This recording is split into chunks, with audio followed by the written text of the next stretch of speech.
केंद्रीय रक्षा और पर्यटन राज्य मंत्री अजय भट्ट ने हल्द्वानी के कटघरिया और ब्लॉक कार्यालय में स्मार्ट क्लासरूम और डिजिटल विलेज का शुभारंभ किया। केंद्र सरकार की डिजिटल इंडिया योजना के तहत केंद्रीय राज्य मंत्री अजय भट्ट ने कटघरिया स्थित राजकीय इंटर कॉलेज में स्मार्ट क्लासरूम का उद्घाटन करते हुए बच्चों से जानकारियां ली, जिसके पश्चात ब्लॉक सभागार में 2 करोड़ की लागत से बन रहे डिजिटल विलेज का उद्घाटन किया। इस दौरान अजय भट्ट ने कहा कि स्मार्ट क्लास से जहां बच्चों को अच्छी शिक्षा मिलेगी, तो वहीं स्मार्ट विलेज से बेहतर स्वास्थ्य सुविधाओं के साथ ही विभिन्न समस्याओं के समाधान भी होंगे।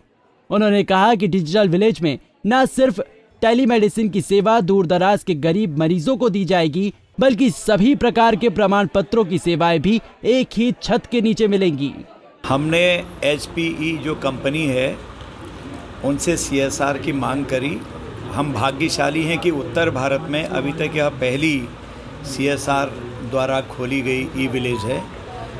इसमें टेलीमेडिसिन तो है ही और करीब करीब 70 प्रकार के टेस्ट भी आपके होंगे। वो टेस्ट जो होगा पैथोलॉजी के, आपको 10 से 15 मिनट में उसकी रिपोर्ट भी आ जाएगी। और जो कॉमन सर्विस सेंटर हैं हमारे काफ़ी संख्या में उत्तराखंड में हैं, तो उसी का एक नमूना यहाँ पर खुला। थोड़ी उसमें और चीज़ें जोड़ दी हैं। करीब करीब 30 से 32 तक ऐसे सर्टिफिकेट, ऐसे कार्ड हैं जिनको आप यहीं पर प्राप्त कर सकते हैं। जैसे मैंने ये लिस्ट ली है: स्थायी निवास प्रमाण पत्र, जाति प्रमाण पत्र, पर्वतीय प्रमाण पत्र, आय प्रमाण पत्र, उत्तरजीवी प्रमाण पत्र, जन्म मृत्यु प्रमाण पत्र।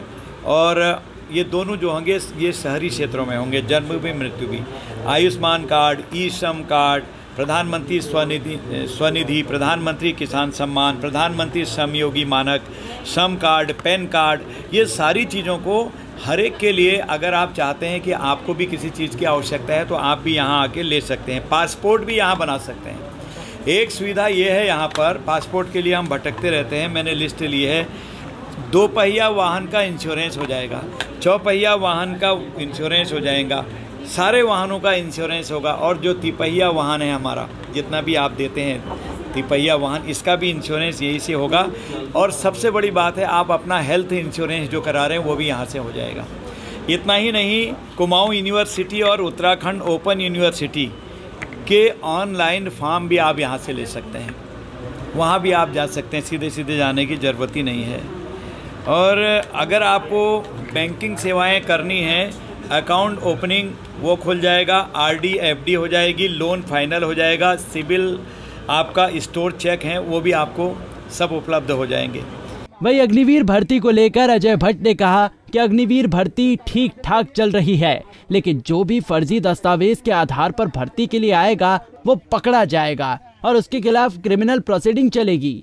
उन्होंने कहा कि मिलिट्री के जो भी नियम होते हैं, भर्ती प्रक्रिया उसी के आधार पर चल रही है। अग्निवीर की भर्ती ठीक चल रही है, पहले भी ऐसी ही चलती थी, आज भी वही चल रही है। नहीं, जो फर्जी दस्तावेज पर आएगा वो पकड़ा जाएगा, वो उसके खिलाफ क्रिमिनल प्रोसीडिंग चलती हैं, उसका नियम है। फर्जी दस्तावेज कोई दे नहीं सकता है, वो तो वो जाने, उसकी रिस्पॉन्सिबिलिटी है जो ऐसा काम कर रहा है।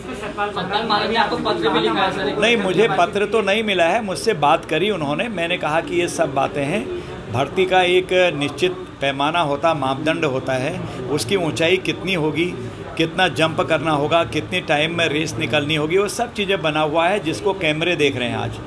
तो हर जगह एक एक चीज़ पर फोकस किया जा रहा है। और लंबाई का मामला पहले हम बढ़ा चुके हैं। जिस समय यहाँ पर पहले हमारे जो RM साहब थे, यानी रक्षा मंत्री थे, अब वो यहाँ नहीं रहे, वो गोवा के आप सब जानते हैं मुख्यमंत्री भी रहे। उन्हीं के ज़माने में जितना हमने मांगा था, माननीय धन सिंह जी, हम सभी लोग थे वहाँ पर। चंद्र सिंह गढ़वाली जी के जन्म तिथि का हमने एक बहुत बड़ा उन्हीं के गांव में आयोजन किया था, उस पर वो चीज़ें हो गई हैं। हर बार हम हर चीज़ को मांग देश के पैमाने पर ही कर सकते हैं। मिलिट्री मांगने से इससे नहीं होती, उनके नियम और कानून अलग हैं जो आज नहीं पहले से ही बने हुए हैं, उसी आधार पर आज भी भर्ती हो रही है। हल्द्वानी के कटघरिया और ब्लॉक कार्यालय में छात्रों को अब हाईटेक स्मार्ट क्लासरूम के माध्यम से पढ़ाया जाएगा।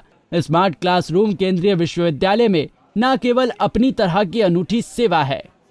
पंजाब केसरी टीवी के लिए हल्द्वानी से तारा जोशी की रिपोर्ट। हमसे जुड़े रहने के लिए हमारे YouTube चैनल को सब्सक्राइब करें और नई वीडियो की नोटिफिकेशन के लिए बेल आइकॉन को दबाएं। अगर आप ये वीडियो Facebook पर देख रहे हैं तो लाइक जरूर करें और ज्यादा से ज्यादा शेयर करें। धन्यवाद।